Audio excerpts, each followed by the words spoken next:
Hey, what's going on? It's John D from Sticks and Stones Gaming, coming at you with another review.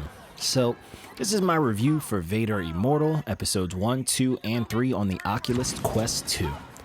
To jump right into it, let's talk about the length of the game. This is probably my biggest complaint. It's way too short.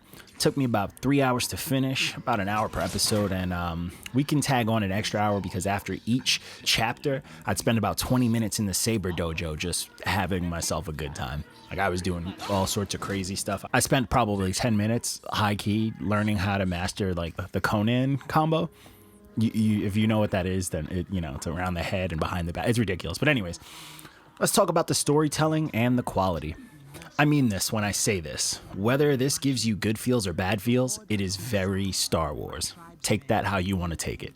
To me, the story was simple and very straight to the point, interactive storytelling.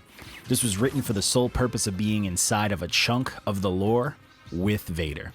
You play as a space smuggler and his droid who gets snatched up by Vader for his bidding, but also because you have blood that's more important than you realize. It's delivered in a very clean, interactive, cinematic experience.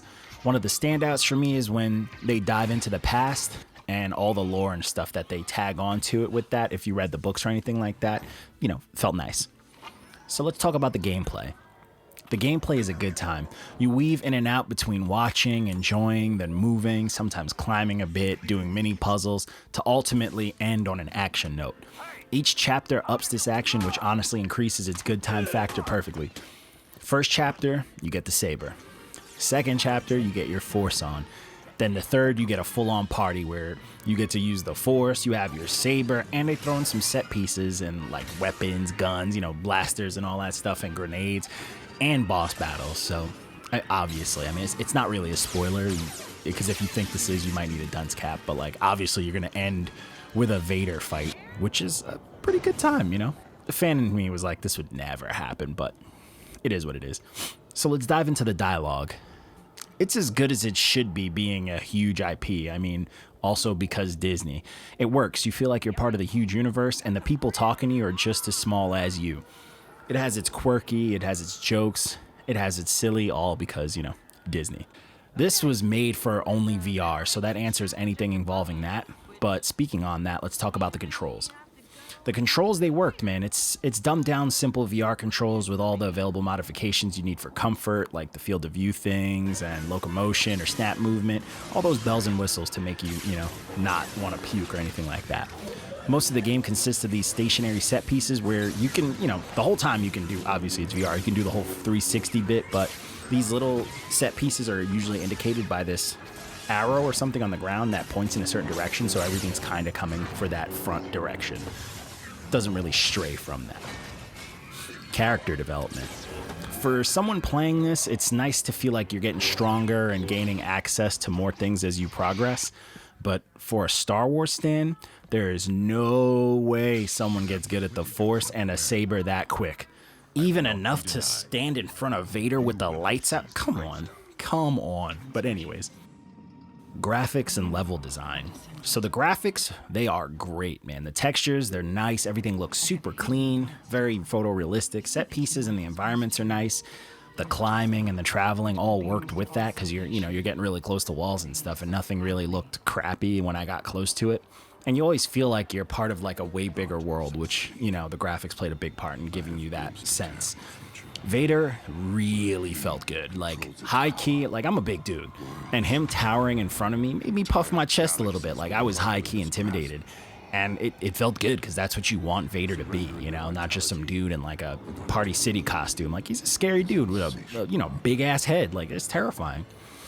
Everyone felt real too and alive, like the way they talk, the way they move, like their hand gestures, all that stuff was dope. The way they keep eye contact with you when they're speaking to you, even if you can't sit still like me, like it's crazy, or stand still because I was standing the whole time.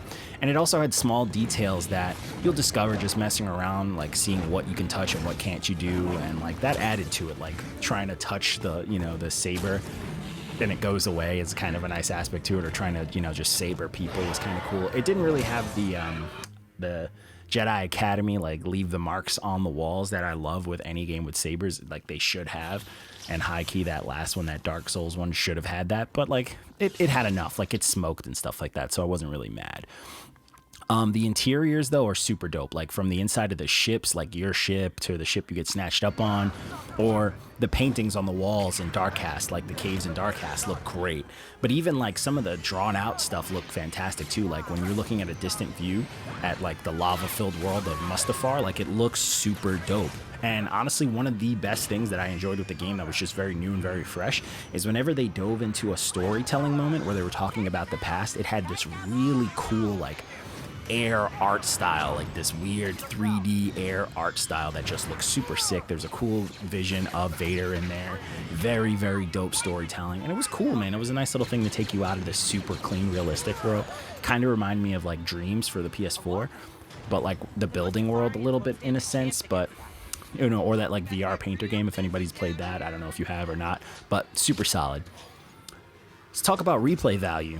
Honestly, there's no collectibles in the game, and there's nothing like to run back for as far as story-wise or anything like that, but you will get a bunch of extra time if you just feel like getting some Jedi time on. You jump into the Saber Dojo, you can rack up a couple of extra hours in there, but honestly, I don't see you wanting to take up that much space. Once it's done, you feel good about it, you could put it away, and you're just like, all right, I'm good, you know?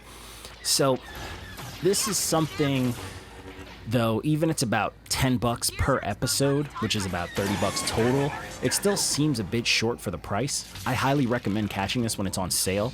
I actually got it because it was a Black Friday sale, but buying it, I'm super glad I did. It's something that I feel like you wouldn't want to miss, especially being a Star Wars fan. Like it's worth the experience alone.